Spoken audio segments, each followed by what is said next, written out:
Mudigubba MPP BJP నేత ఆదినారాయణ యాదవ్ను నమ్మినందుకు నట్టేట ముంచాడని, సరికులస్తుడని గౌరవమిస్తే మోసం చేశాడని గుంతకల్లకు చెందిన ప్రభాకర్ ఆరోపించారు. కియా పరిశ్రమ వద్ద కూటమి పార్టీ నాయకుల మధ్య నెలకొన్న భూ వివాదంపై ఆది మాట్లాడిన మాటలకు ప్రభాకర్ కౌంటర్ ఇచ్చారు. పెనుకొండ మండల పరిధిలోని గుట్టరులోని తన నివాసంలో ఆయన మీడియాతో మాట్లాడుతూ తన భూమిలో పనిచేస్తుంటే ఆది తన అనుచరులతో వచ్చి దాడులు చేశాడని ఆరోపించారు. పైగా మీడియా ముందుకొచ్చి అసత్యాలను, నకిలీ పత్రాలను మీడియాకు చూపించి పాత్రికేయులను తప్పుదోవ పట్టిస్తున్నాడని ఆగ్రహం వ్యక్తం చేశారు. పలు పార్టీలు మారుతూ మాజీ మంత్రులనే కాక ఎంతో మంది అధికారులను సైతం మోసం చేశాడన్నారు. ఆంధ్రాలోనే కాక తెలంగాణలో కూడా అధికారులను కూడా మోసం చేసిన ఘరానా మోసగాడు ఆదినారాయణ యాదవ్ అని, ముదిగుబ్బ మండలంలో గిరిజనులను మోసం చేసి 70 ఎకరాలు కాజేశాడన్నారు. ఉమ్మడి జిల్లాలో 42 కేసులు, క్రిమినల్ కేసులు, కిడ్నాప్ కేసులు ఉన్నాయన్నారు. ఆధారాలు ఉంటే పెనుకొండకు రా, నిరూపిస్తానంటూ ప్రభాకర్ సవాల్ విసిరారు. అయ్యా ఆదినారాయణ, నువ్వు ఎక్కడికో పోయి భూమి నాదని పత్రాలు నీ దగ్గర ఉన్న పత్రాలు చూపించి ఈ భూమి నాది, ఈ భూమిని కబ్జా చేస్తున్నారు, దీంట్లో ఫినిషింగ్ చేశారు, ఫ్రీ కాస్ట్ చేశారు అని వాపోతున్నావు. నువ్వు రావయా పెనుగొండకి.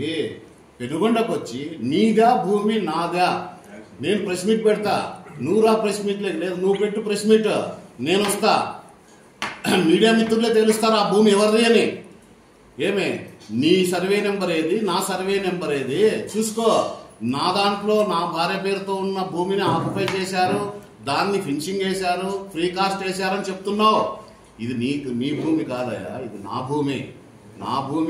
నా భూమిలో నేను ఫ్రీ కాస్ట్ చేసుకుంటే నువ్వు దౌర్జన్యంగా వచ్చి జేసీబీలు తీసుకొని వచ్చి రౌడీలను పంపించి ముక్కుమ్మడి దాడి చేసి నా ఫ్రీ కాస్ట్ను పడగొడుతు కదయా. కనీసం ఎవరిది భూమి అనేది తెలియనప్పుడు నువ్వు చదువుకోలేదా? నీ దగ్గర డాక్యుమెంట్లు లేవా? లేదు, నా దగ్గర ఉన్నాయి, తీసుకొని పోయి చెక్ చేసుకో. లేదు నువ్వు రా, నేను నిరూపిస్తా. నీ దగ్గర రికార్డ్స్ ఉంటే తీసుకొని రా. ఒక పోలీస్ స్టేషన్కి వస్తావా రా, రెవెన్యూ డిపార్ట్మెంట్ దగ్గరకు వస్తావా రా, లేదు మీడియా మిత్రుల దగ్గరకు వస్తావా రా, చూస్తాం నీదా నాదా భూమి. అనవసరమైన అబద్ధాలు చెప్పి మీడియా మిత్రులను కన్ఫ్యూజ్ చేస్తున్నావు. నీ భూమి కాదు ఇది, నా ప్రైవేట్ భూమిదే.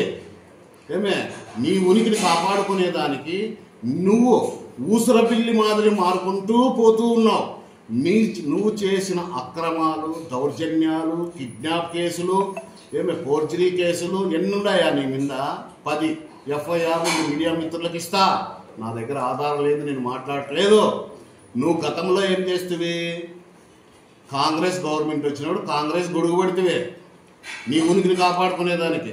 ఆటి నుంచి టీడీపీలోకి వస్తువే. నువ్వు భూమి కబ్జా చేస్తున్నారు, దౌర్జన్యం చేస్తున్నారు అంటున్నావు. దౌర్జన్యం చేస్తే కిడ్నాప్ కేసులు మా మీద వస్తాయా?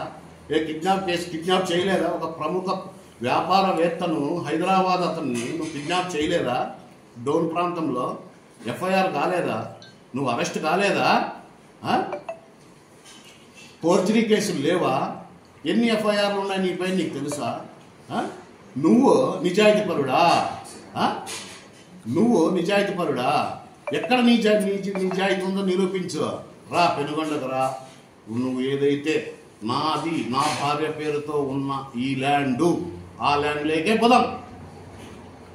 రెవెన్యూ డిపార్ట్మెంట్ దగ్గరికి పోయి మళ్ళా ల్యాండ్లోకి పోదాం, తేల్చుకుందాం. రెవెన్యూ డిపార్ట్మెంట్లో నీదా ల్యాండ్ నాదే. అంతేకాని అసత్యాలు పలుకుంటూ నువ్వు ఉసురుపిల్లి మారినట్లు మారుకుంటా ఏమే ఖబర్దార్ బచ్చా. నీ భూమి అయితే మేము ఏ రోజు కూడా కన్నెత్తి కూడా చూడము. నువ్వు ఎన్ని కబ్జాలు చేశావో, ఏమి చేశావో అనేది దేశానికి తెలుసు, మీ మండలానికి తెలుసు, మీ నియోజకవర్గంలో ప్రతి ఒక్క పిల్లవాడిని అడిగినా చెప్తాడు నీ గురించి.